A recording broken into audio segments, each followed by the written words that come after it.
un partit que el Cornellà jo crec que ha estat millor que nosaltres la primera part, bastant clarament, que s'ha obligat a estar ficats al darrere, en un joc amb molta intensitat i que nosaltres no ens ha deixat fer una mica el nostre joc i llavors ens hem sentit bastant incòmodes.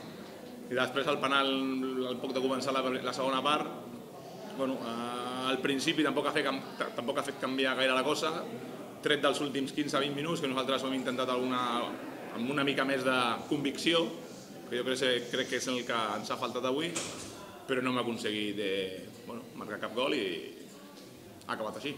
Jo acostumo a no parlar de l'arbitratge perquè encara que no m'hagi semblat bé del tot, no puc entrenar durant la setmana. Per tant, hi ha dies que s'equivoquen una mica més a favor, hi ha dies que s'equivoquen una mica més en contra. Jo crec que avui s'han equivocat una mica més en contra, però el partit, jo crec que el penal, que és la jugada més decisiva, després podia haver acabat d'una altra manera, però el penal era penal clar i ja està.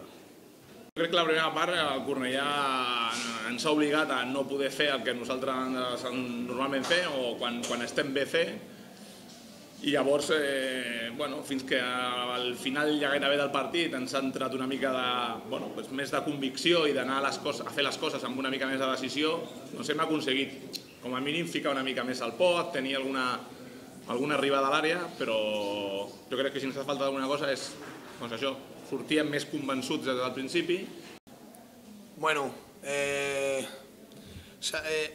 Hem canviat una mica el plantejament i hem sortit amb els 4 delanters que teníem. Hem sortit amb tot, sabent que si el partit se'ns posava en contra, m'he pujat a Sergio, extrem del juvenil, i el teníem, un noi que desequilibra molt bé amb 1 contra 1 i era per obrir el camp, però al no tenir Òscar, tant Manu com Civil, se senten molt més còmodes jugant junts o jugant amb un altre delanter que no sols. Òscar Muñoz té la capacitat que pot jugar sol per les seves característiques i és com si juguessin amb 2 puntes. Per no tenir això hem de buscar solucions perquè els jugadors es trobin més còmodes.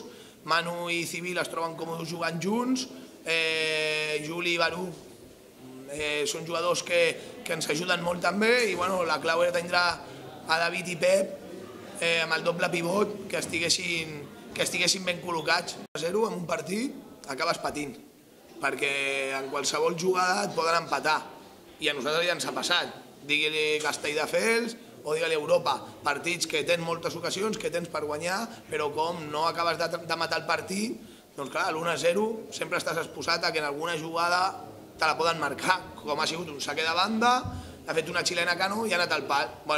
Avui encara digues que hem tingut sort perquè ha anat al pal i no a dintre, però crec que amb còmput general del partit hem sigut millors i hem merescut guanyar, no sé el que haurà dit l'Andrés, però jo ho veig així, però de totes. No ho sé, perquè com són coses que no estan al meu abast, no t'ho sé dir. Jo et puc dir el que puc fer aquesta setmana per intentar guanyar el camp de la Gramenet, però no et puc dir què passarà amb el recurs. No està a les meves mans, una cosa que no està a les meves mans, no puc fer res. Quan torni Òscar Muñoz ja veurem el que passa.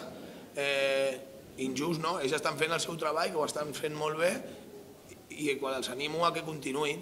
I quan vingui Òscar, millor, més competència i millor. El que està clar que, Òscar ens dona el gol. És qüestió d'actitud. És qüestió que nosaltres vam començar la Lliga, vam perdre el camp de l'Europa i vam guanyar 5 partits seguits i érem campions de Lliga a la jornada 6, tothom ho deia, aquest any som campions de carrer i a tercera divisió ja ho has vist, no? Líder la Montanyesa.